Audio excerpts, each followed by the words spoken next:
Hey, Marcellus here, and just wanted to give you guys a tour of the Deeper Network dashboard. It's been a few months since I've talked about this device, but to give you a little bit of a background, I have had this device since around September. I am a backer as part of Phase 2 with a Silver Genesis miner. So those are the special miners that were given to those of us who staked our tokens in a deeper network. So wanted to give you a brief tour of how things have been, as well as just how things look on the dashboard as they are now for those of you who are interested in the project. So looking here at the dashboard, these are my existing connections. I do share my internet as part of the mining process, and this is a representation of the connections and which countries they are connected to. So as you can see, a lot of worldwide connections, and as the deeper network grows, especially into other countries, you'll see a lot more lines, basically. So you got some real-time statistics as far as the upload and download. CPU, I really don't see the CPU go high, but we'll see what changes as the deeper network grows in capability. Same thing with the memory. But the thing that I want to talk about while I'm on this screen is this the notifications here. So right now, as you can see, you're seeing this log in real time as far as the notifications, and you can see just how much stuff it is blocking on the network. This is a typical 4-person family home, and we have, oh, there's a CPU. You see it hop up just a little bit there, so I wonder what's going on. So you can see there's a lot of blocking that's going on. And while I'm here talking about this, one of the things that we've noticed is that when we play games or use apps on our mobile phones while we're here at the house, we barely see any ads at all. And it seems like a lot of the ads that are targeted are definitely ads on mobile platforms. So we do see like a lot of ads blocked on the desktop side as well. But on the mobile platform, they're a little bit less sophisticated and a lot more intrusive, and therefore we see a lot more blocking on the mobile platform, especially when we're outside of the house and all of a sudden we are inundated with ads on our mobile devices. So this is definitely a benefit, so much so that when I'm outside of the house, I will actually VPN back into my network so I can use some of my apps without having just tons of ads in my face every 30 seconds to a minute or so. So I really do enjoy it. It's hugely beneficial just for that reason alone. So moving forward, this is currently running on version 1.1.14. There is a 1.5 coming out pretty soon within the next 1 to 2 weeks, which is going to have the biggest feature in that one is when it comes to sharing over 100 megabytes, we're going to get an increased credit rating because of that. We're going to accrue credit faster. And we'll talk a little bit more about that further down. So total traffic stats, I really don't pay much attention to this, just DNS, Amazon Web Services. It's pretty, but I don't really utilize it at all. So, but just something to be aware of for those of you who like to see this type of stuff. You got the log. This is a searchable log. It does need a little bit of work, and one of the things that I do wish that they would do is allow for this to be a downloadable file to where you could pull that entire log down. So this log is stored on a device locally. It's not stored on the blockchain. So I would like to have a tertiary backup of this log, or to be able to put it into another more easily searchable format. So anyway, moving forward to the DPN, this is one of the main selling points of the Deeper Network device. I do have mine set up in Smart Route, but I don't really utilize it that much. So you have your Smart Route, Full Route, and then Disabled. The difference between the three, of course, Disabled is just disabled, doesn't do any routing at all. The Smart Routing is going to be for particular addresses only, and then a Full Route is going to be just a straight up full route. So if you want to route your entire network to Japan and not just for particular websites, then that's what the full route will be for. But if you wanted to route just Netflix to Japan, that's what the smart route will be for. So as you can see here on this next screen, we have a lot of tunnels set up.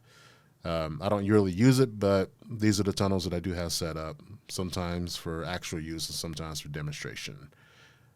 When it comes to routing and the domain config, this is where we would set up our smart route list. So I don't really have any right now, but when I do, I tend to set up Netflix to go to Japan if I want to catch, some anime, and or I'll just have it go to another country if I just want to watch a show on Netflix that isn't normally available here in the United States. What I will add, though, is that when you do use Netflix in other countries, on your computer, it's going to be fine, but your Rokus may freak out a bit because they are region locked. So just be aware of that. What I would like to see on this screen, however, is the ability to set up some of the smart routes and then just disable them. I think that would be really nice to where I wouldn't have to delete and re-add them. So hopefully we'll see something like that in the future. IP config is going to be the same as, or it's very similar to the domain config, except for it's going to be for just certain IPs. So, and then the query, really haven't used it that much, but if you want to query your setups, you can do that. But I don't have any setup. So going down to the web filter under security, the dashboard, you can see just how many things that this thing blocks. And this right here, this isn't legitimate. I actually just needed to put something in there just to show you that it does block adult sites. So this isn't my, family trying to browse out and block, hit porn. So that was just show you guys. So my kids aren't up to no good, so they're good. All right, just to get that out of the way. So blocked ads, blocked trackers. I did have blocked malicious probably like around a couple months ago. So I do know that this works, but I don't know exactly what it's doing to determine if something is malicious or not. So I think it's probably, if it's doing a lot of the stuff by DNS, it's probably looking as far as where a site may be hidden if it's a no malicious site. So a lot of the blocking tends to happen, I think, on a DNS level. All right. So you can also whitelist sites. I do have a blacklist going.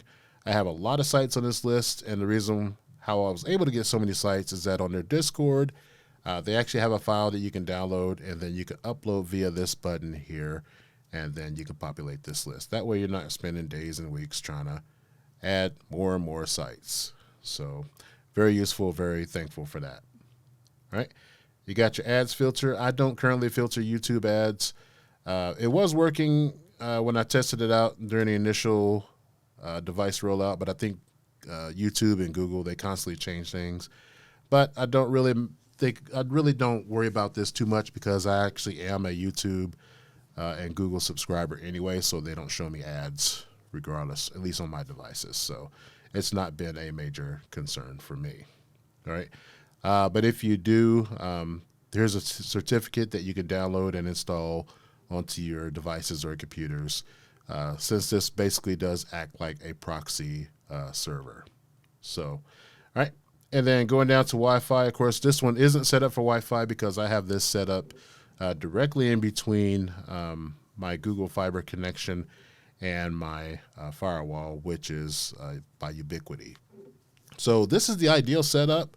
I want to talk about this a little bit more because I see a lot of people with questions on why their deeper network device is not sharing network. And one of the things that I've noticed is that a lot of people are not setting it up this way. They're taking this deeper connect and they're setting it behind their router. And you got to take into consideration that your router is going to block most of the traffic coming in. So that's going to be a problem unless you have the deeper connect in like a bridge mode or got it set up in a DMZ, which is going to be more of an advanced technical subject for many people. So my suggestion is to set this thing up as intended, set it in between your cable modem and your router, and you should be good for the best results. I know that some ISPs, their modem and firewall are all one device. So in that case, in order to set it up for optimum, configuration, you do have to have some more advanced setups. So I'll probably make another video talking about those and possibly even demonstrating that for those of you who are needing that help. All right. So let's talk about the DPR. DPR is the currency behind Deeper Network. And so you got your wallet. I got my wallet manager. It's my wallet address if you want to send me some funds. You do have the option to download the private key. I really do wish that they would password protect this option right here, because your private key is something that you want to keep protected. You don't ever want to have your private key compromised. So maybe in the future they'll have it to where that's going to be a little bit more locked down for those of us who want that.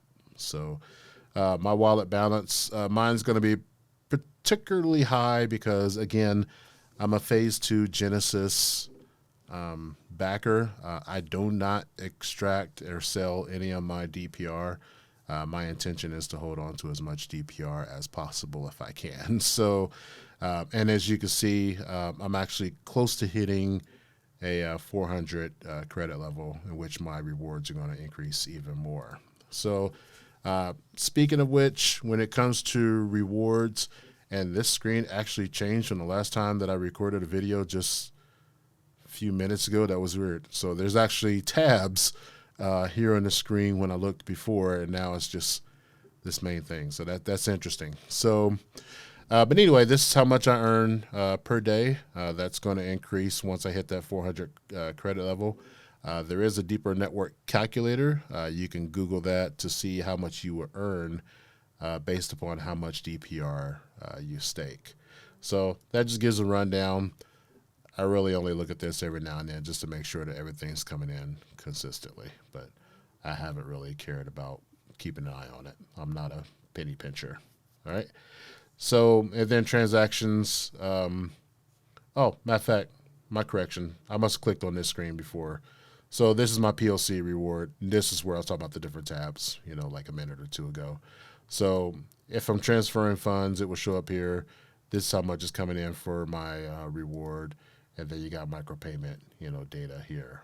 So, all right, the sharing config, I want to talk about this just a little bit in detail. As you can see, I do have sharing enabled. That is my intention. I do wish to mine, which is the whole reason why I got this device. And so, of course, I'm going to have sharing enabled. But you do have the option of blocking BitTorrent traffic. So the device is going to do that as best as it can. I haven't really put that to the test.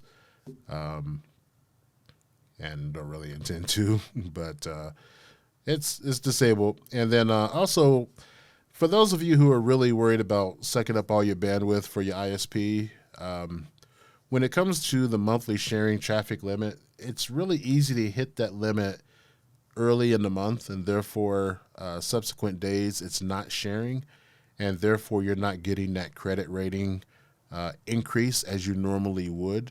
What I would suggest is keeping the monthly sharing traffic limit at 0 and limiting the sharing bandwidth limit.